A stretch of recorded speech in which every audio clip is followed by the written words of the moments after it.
então, no dia de lembrarmos quem é nosso Senhor. Vamos orar, pedir que Ele nos abençoe esse momento. Obrigado, Pai eterno. Louvamos ao Senhor, que mais uma vez o Senhor nos trouxe à sua casa e nós temos plena convicção de que o Senhor tem um propósito especial para a vida de cada um de nós. Obrigado por aqueles que não puderam vir. Eu sei que tem pessoas que estão doentes também. E eu quero nesse momento rogar por eles. Eu me lembro de Dona Maria, me lembro da Jurema lá em Belém, umas outras pessoas que nós conhecemos também aqui, eu não vi o Todd, a Cleide. Eu peço que o Senhor abençoe todos aqueles pelos quais eu nem estou me lembrando, mas certamente o Senhor conhece a necessidade de cada um. E eu peço que o Senhor abençoe a vida deles. Coloque a tua mão especial e aquela mão que cura, para que todos eles tenham uma restauração completa. Também, esse tempo que vamos abrir tua palavra, que o teu Santo Espírito fale conosco. Nós dependemos do Senhor para tudo. E queremos estar assim. Porque o Senhor é o único que tem poder para trabalhar em nossas vidas. Em nome de Jesus. Amém.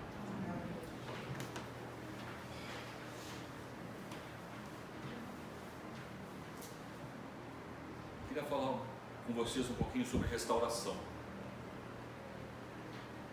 Quando a gente fala em restauração, a gente sempre lembra de dentista.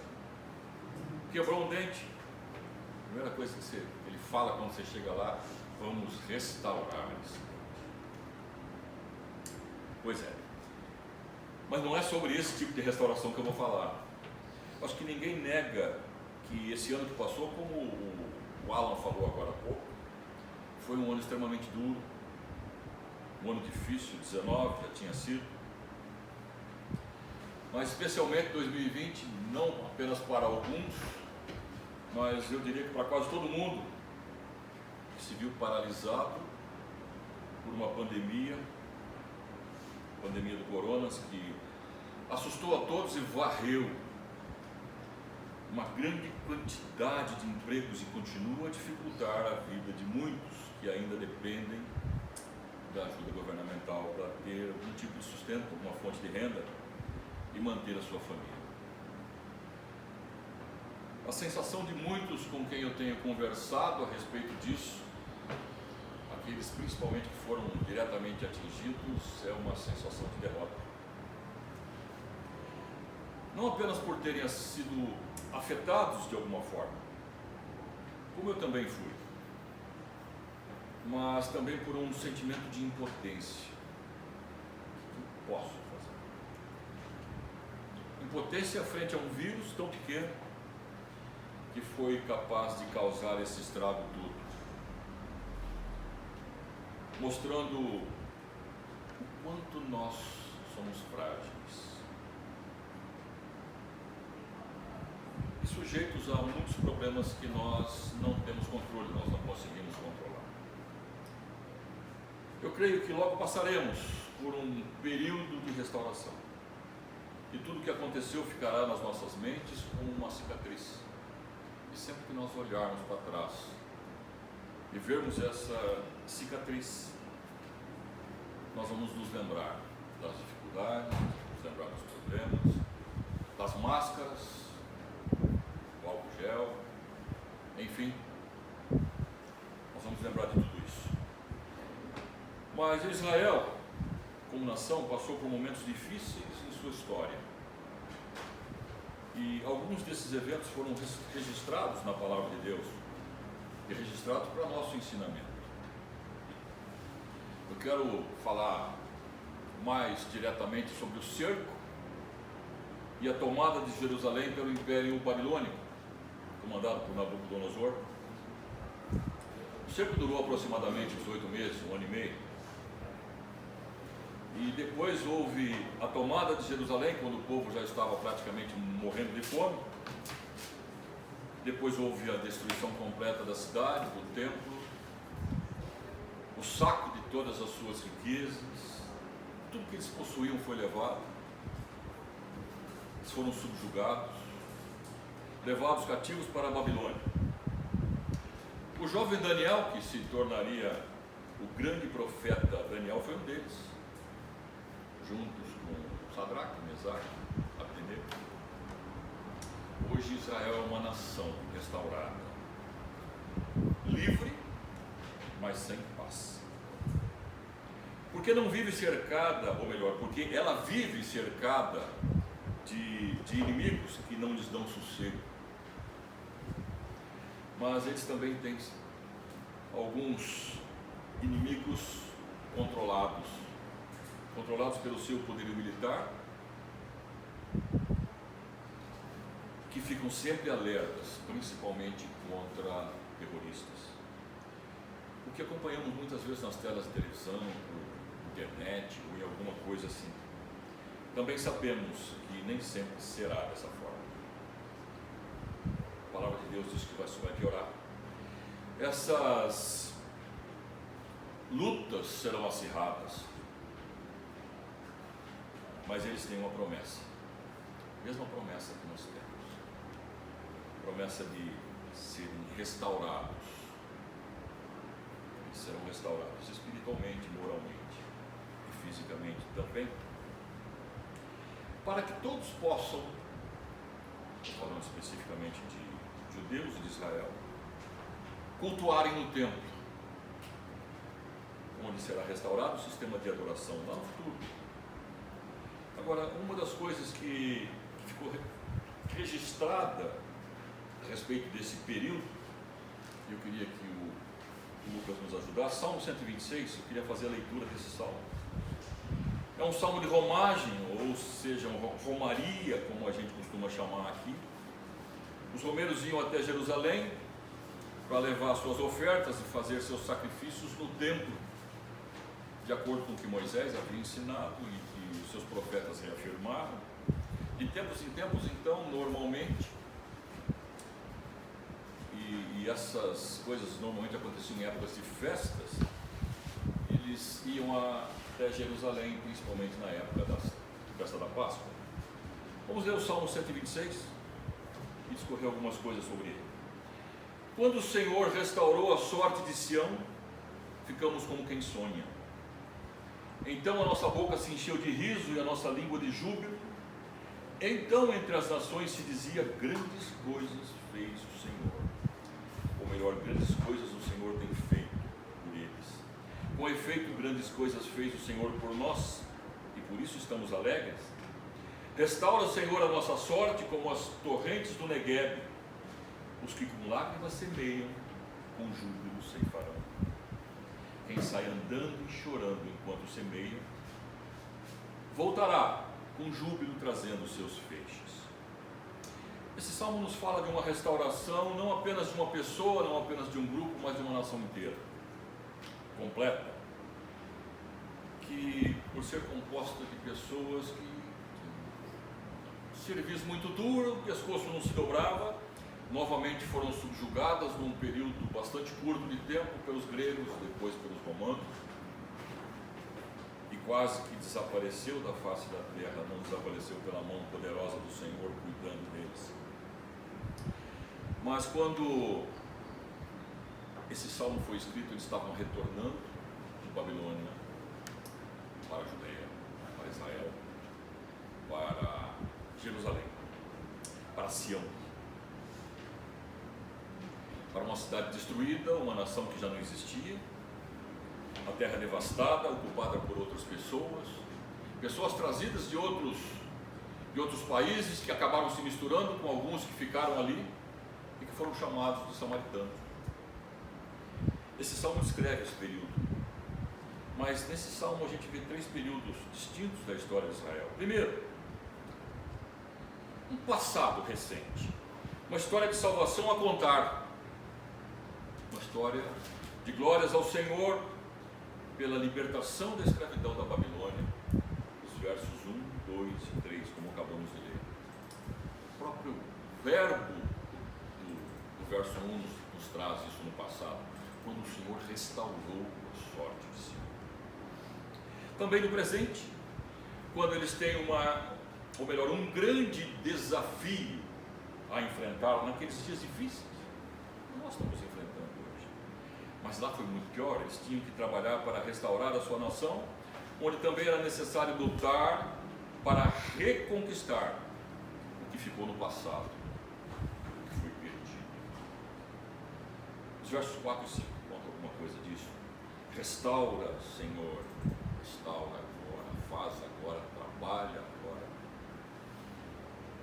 E fala um pouquinho do futuro, onde era preciso trabalhar duro, investir corretamente em pessoas, nas vidas uns dos outros. Um precisava cuidar do outro, um precisava livrar o outro quando era atacado ou qualquer coisa nesse sentido, para que eles pudessem se manter como nação e que eles fossem preenchidos com uma saúde moral, física e espiritual.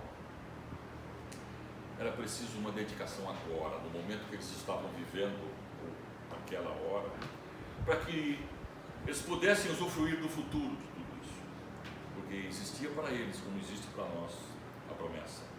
Eu falei. O mesmo Deus que agiu no passado é o Deus que age agora e que vai agir no futuro. Ele restaurou, restaura e restaurará.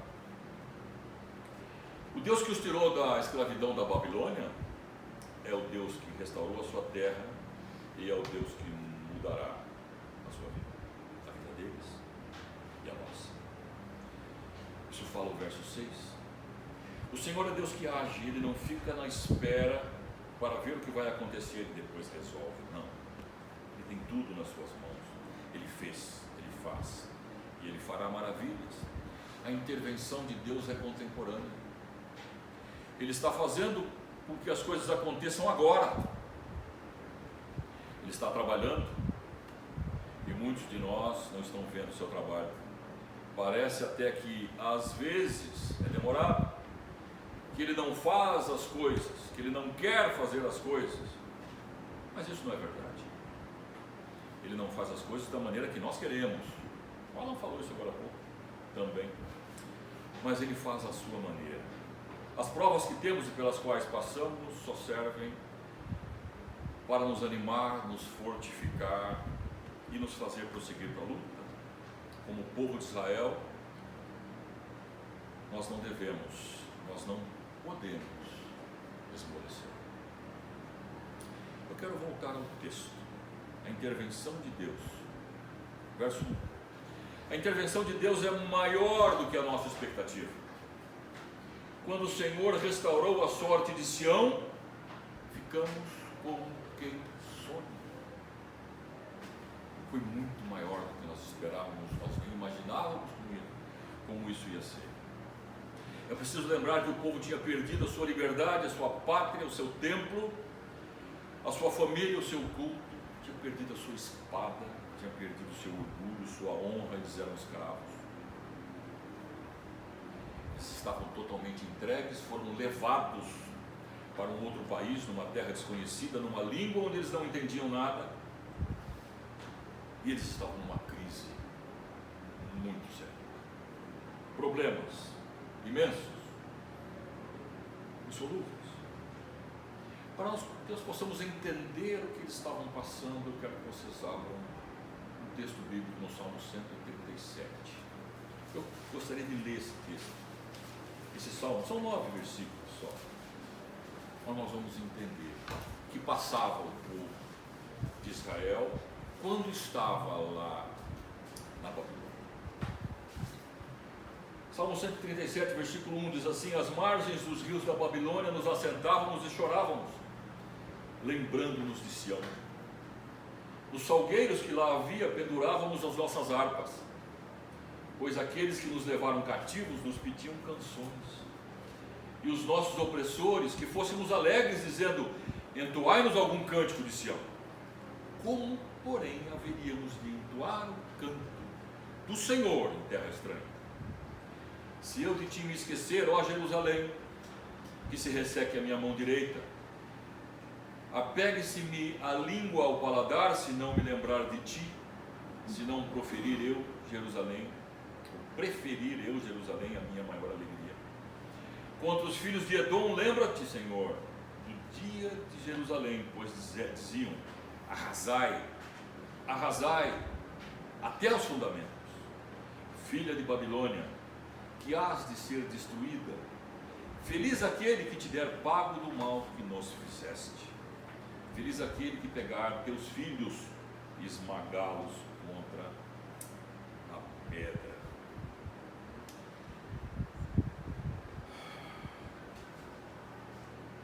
Havia um problema para eles ali.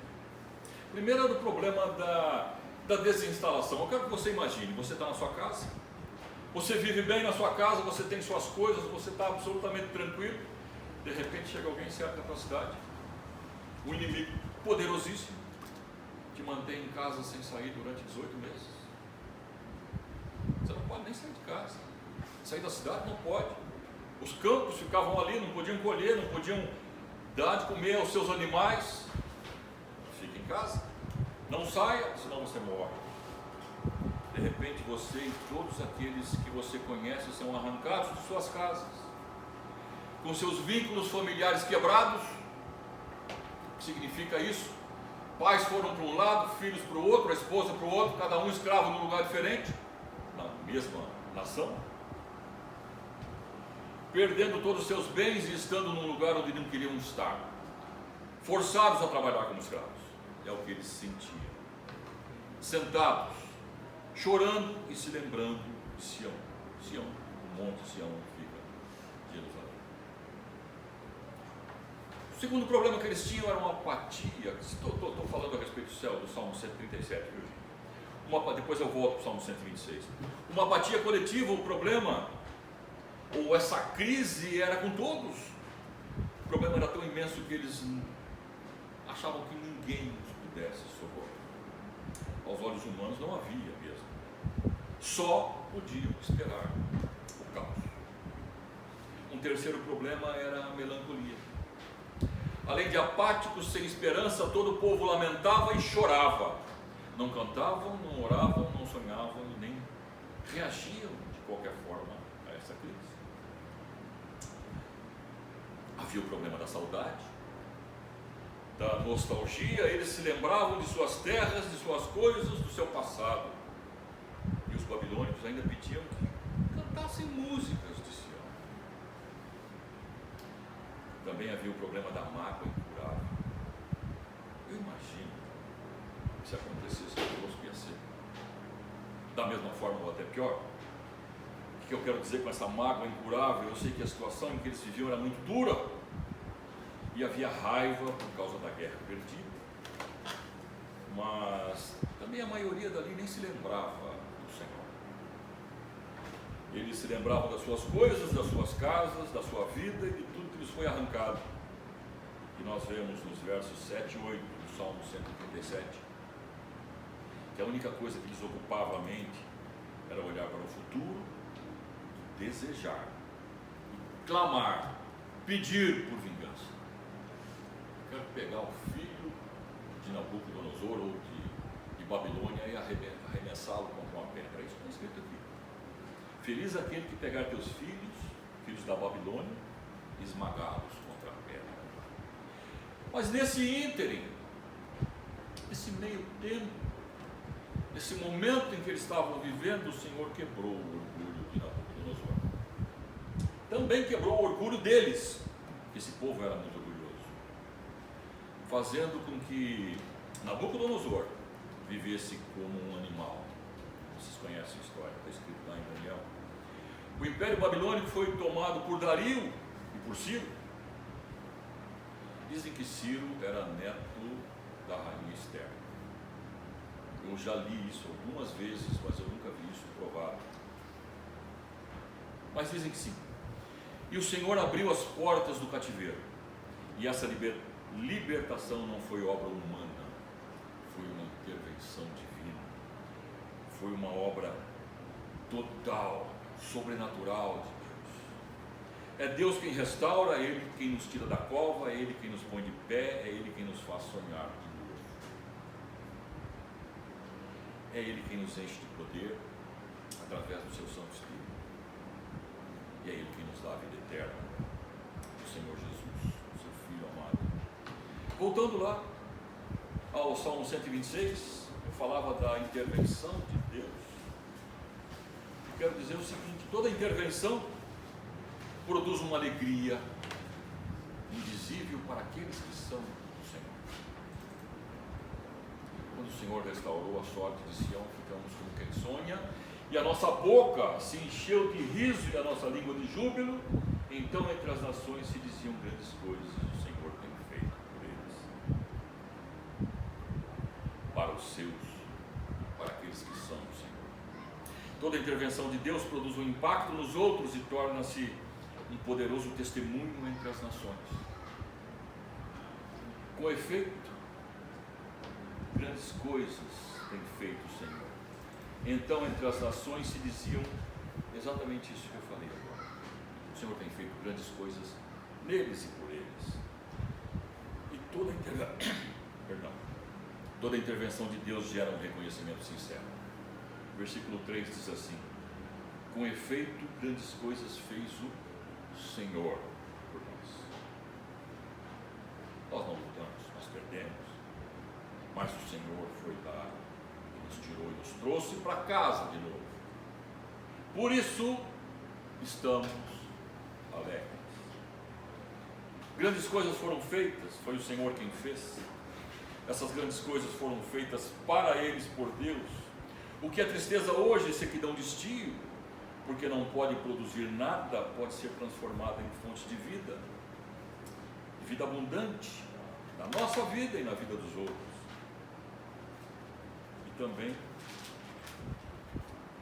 no futuro através de nós. Como eu disse no começo, nós estamos vivendo dias difíceis, dias duros, dias de incerteza, mas quando a Bíblia se refere ao Senhor, ela afirma categoricamente que Ele sempre cumpre o que promete. O Senhor resgata a alma daqueles que são seus servos, e nenhum dos que nele depositam a sua confiança será desamparado. Existem crentes hoje em dia, em algumas igrejas evangélicas, e alguns que a maioria de nós conhece gente assim, que em certas ocasiões de pecado, todos nós pecamos, eles temem pela sua salvação. É o que eles chamam de pecado imperdoável, é o que continua a destruir a qualidade da vida espiritual dessas pessoas. O contexto bíblico, entretanto, deve dar tranquilidade a nós, a todos os crentes. Primeiramente porque a nossa salvação, a nossa restauração, o cuidado não depende de nós, não depende dos nossos próprios esforços. A nossa restauração, como a do povo de Israel, nunca dependeu de nossos méritos, porque aquele que nos salva declarou que todo aquele que vier a mim jamais será lançado fora, jamais será rejeitado. Paulo, o grande apóstolo da graça, que foi enviado aos gentios, disse: onde abundou o pecado, superabundou a graça. A verdade óbvia por trás dessa declaração é que somos filhos de Adão. Sofremos por causa da nossa natureza pecaminosa, pecadores, redimidos pelo Senhor, restaurados pelo Senhor. Milagrosamente naquela cruz, o Senhor nos livrou do poder do pecado, nos livrou da culpa do pecado e nos livrará um dia, no futuro, da presença do pecado. É Ele que nos cura, Ele que é um médico de todos os médicos. Ele não somente nos resgatou da enfermidade, do pecado, mas nos deu condições de ter uma vida abundante. Ele nos curou e nos deu a receita. E essa receita está em Sua palavra. Nós já temos a vida eterna garantida lá na frente, mas a vida abundante começa agora, está disponível na mão de cada um de nós. Então eu quero traçar um paralelo entre as nossas vidas hoje e o povo de Israel na sua terra, após o cativeiro da Babilônia. Podemos dizer sem medo de errar, que quando o Senhor nos resgatou do mundo e nos trouxe para a sua família, nós ficamos como quem sonha. Eu não sei como aconteceu com vocês. Alguns já nasceram em berço evangélico, mas aqueles que se converteram, seguramente, ou melhor, aqueles que foram convertidos pelo Senhor, sentiram uma paz muito grande, como se fosse um sonho gostoso, bom de sentir. Como é bom sair do mundo e entrar para a família do Senhor. Nós ficamos como quem sonha. Você se sentiu assim? Eu me senti. Um arrepio tão grande que não dá para explicar. Paz, meu Deus. A nossa boca se encheu de um sorriso de louvor. Agora eu vou roubar uma frase do Paulão do Logos, quando ele escreveu uma música sobre esse salmo. A nossa boca se encheu de um sorriso de louvor que extravasou num testemunho de uma voz anunciante de alegria, mostrando o que o Senhor fez por nós. Você teve vontade de contar para os outros essa alegria que você sentiu, esse sentimento gostoso que você teve e que você tem ao saber que não é mais do mundo e é filho do Senhor? Certamente o Senhor fez muitas coisas por nós e por isso estamos alegres. Está alegre? Apesar de todas as dificuldades, apesar de corona, apesar de desemprego, apesar de problemas, está alegre. Às vezes a gente não mostra externamente, mas o coração continua alegre, continua pulsando quente. Continua, Pai, a trabalhar conosco. Verso 4, restaura, Senhor, a nossa sorte. Porque sabemos que somos frágeis e dependemos do Senhor. Essa é a sua oração. Torrentes do Negueb. Vocês já ouviram falar sobre isso? Negueb é um deserto e tem alguns rios secos. São rios não perenes. De vez em quando eles enchem. E quando enche uma enxurrada tão forte que eles chamam de torrente. É dessa forma que o Senhor tem restaurado ao povo, como se fosse uma enxurrada, uma torrente, uma força tão grande que não se resiste. Se vocês quiserem, uma hora, entre no Google e procura sobre as torrentes do Negueb. Tem 3 ou 4 vídeos ali a respeito de como a coisa é forte, como a coisa arrasta tudo que vem pela frente. E depois molha, e depois dá aquela aguada na terra, e a terra se torna produtiva e eles podem plantar. Certamente temos semeado com lágrimas. Aqueles que saem andando, chorando enquanto semeiam, voltarão, ou melhor, o verso anterior. Os que com lágrimas semeiam, com júbilo ceifarão. Você tem semeado, você tem trabalhado a palavra de Deus. Contado, é preciso semear. Quem sai andando e chorando enquanto semeia, voltará alegre e exultante para a sua igreja com os resultados da sua colheita. Agora sim, você tem semeado? Semeado a palavra de Deus? Se não tem feito, está na hora de começar. Estamos no começo de um ano novo, em que as expectativas não são favoráveis. Mas é preciso ânimo, coragem e ousadia para que possamos continuar trabalhando para trazer outras pessoas à restauração. Quando a gente fala de restauração, muita gente imagina somente na parte material, na parte de saúde, mas eu estou falando na parte espiritual também. O homem, como corpo, alma e espírito, ele tem que estar em harmonia. Se não tiver, se uma das partes não tiver, o homem está doente. Quando o corpo está doente, se procura um médico. Quando você está com um problema psicológico, você tem que buscar ajuda. Normalmente você busca algum amigo, ou alguns vão atrás do psicólogo, mas quando você tem um problema espiritual, você tem que procurar o pastor, a liderança, aqueles que aqui trabalham. Então, é preciso ânimo e coragem, preciso continuar trabalhando, preciso restaurar outras vidas para que alegres, com vidas restauradas, possam ser conduzidas ao Senhor para a vida eterna. Eu quero encerrar dizendo o seguinte: muitos propõem alvos que logo se esquecem para esse mesmo ano que nós estamos começando agora.